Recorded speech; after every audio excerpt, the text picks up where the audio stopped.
tristement célèbre ou les deux? À vous de voir. Pour cette liste, on va classer des films qui ont rencontré des problèmes majeurs lors de leur production, au point qu'on peut les considérer comme des films maudits. Numéro 10, Le Magicien d'Oz. You cursed brat! Look what you've done!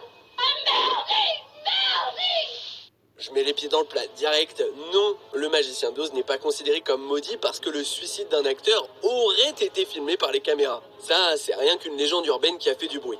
Non, par contre, ce qui est vrai, c'est qu'il y a eu assez d'accidents sur le plateau pour que Le Magicien d'Oz s'octroie sa réputation de film maudit.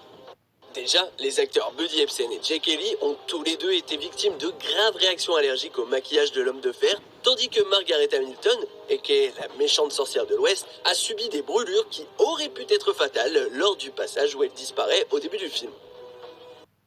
Numéro 9, La Passion du Christ. Se faire frapper par la foudre, c'est rarement bon signe. Mais alors en plus, incarner Jésus-Christ dans l'un des films les plus controversés de l'année, et bah tout ça est bel et bien arrivé à Jim Caviezel sur le tournage de La Passion du Christ, ainsi qu'à l'assistant réalisateur qui s'est fait foudroyer à 2 reprises. Puis il y a eu les incidents qui ont été dévoilés au sujet du fouet et de la crucifixion du Christ, un passage durant lequel Caviezel s'est accidentellement fait fouetter pour de vrai par un collègue, s'est disloqué l'épaule en portant la croix, a souffert d'une pneumonie à cause du temps et d'énormes migraines à cause du maquillage sanguinolent dans ses yeux.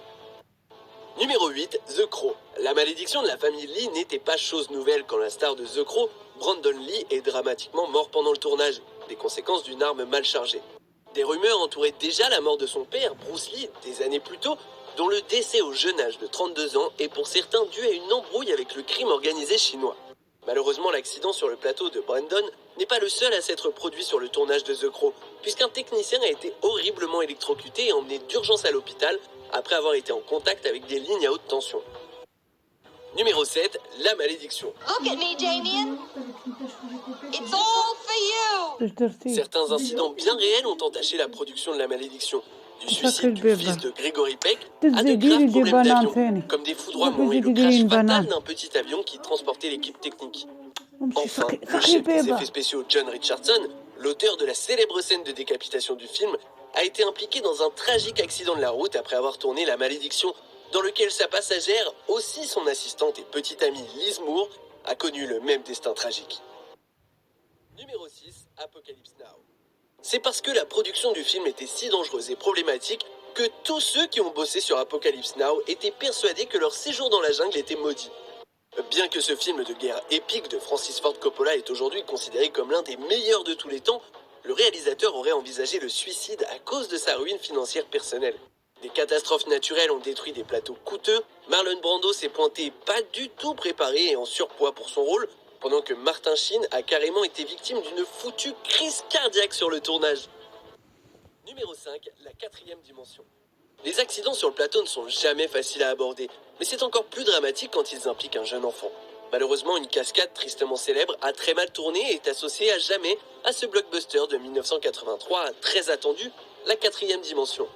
Le drame s'est produit lors du tournage du segment de John Landis, où l'acteur Vic Morrow et 2 enfants perdurent la vie après un passage en hélicoptère qui s'est mal fini. Les 2 enfants étaient payés au black et engagés sans les permis requis d'habitude pour tourner de nuit avec des mineurs.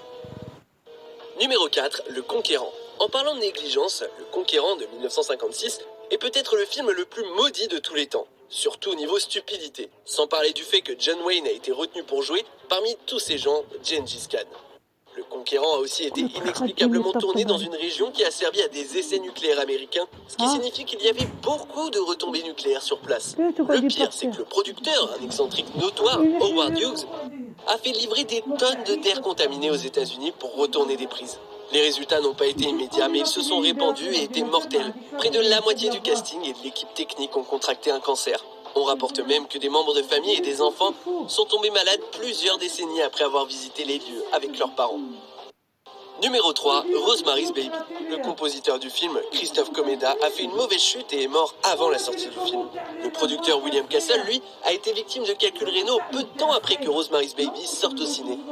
Mais c'est l'auteur-réalisateur Roman Polanski qui en a le plus chié. La femme de ce paria d'Hollywood, Sharon Tate, est devenue la victime la plus célèbre de la famille Monson lors de leur folie meurtrière en août 1969 servant de visage malheureux de la folie et du meurtre pendant l'été de l'amour.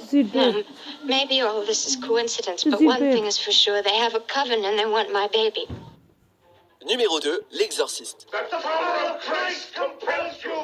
Le film continue d'être cité comme un des standards du genre de l'horreur, mais transporte avec lui des rumeurs d'une soi-disant malédiction qui a entouré la production, le casting et l'équipe. D'un incendie qui a détruit quasiment tous les décors, sauf la chambre de Regan McNeil, à des blessures sur le plateau dont ont été victimes les stars Linda Blair et Ellen Burstyn, à une accusation de meurtre dans la vraie vie de l'acteur Paul Bateson, qui joue un expert radio dans le film, L'Exorciste déborde de coïncidences flippantes. Après, quand on joue avec le diable, on prend le risque de se brûler les doigts. Numéro 1, la trilogie Poltergeist originelle. Dominique Dune a été assassiné par son petit copain après être apparu dans le premier film, tandis que la jeune Heather O'Rourke, qui joue Caroline, est morte des suites de complications d'une obstruction intestinale non diagnostiquée quelques années plus tard. Julian Beck, qui jouait l'horrible prêcheur qu'est le révérend Kane, est aussi mort d'un cancer de l'estomac après avoir tourné et avant la sortie de la suite de 86, Poltergeist 2, ce qui n'a fait qu'ajouter aux suspicions qui continuent de suivre la franchise Poltergeist à ce jour.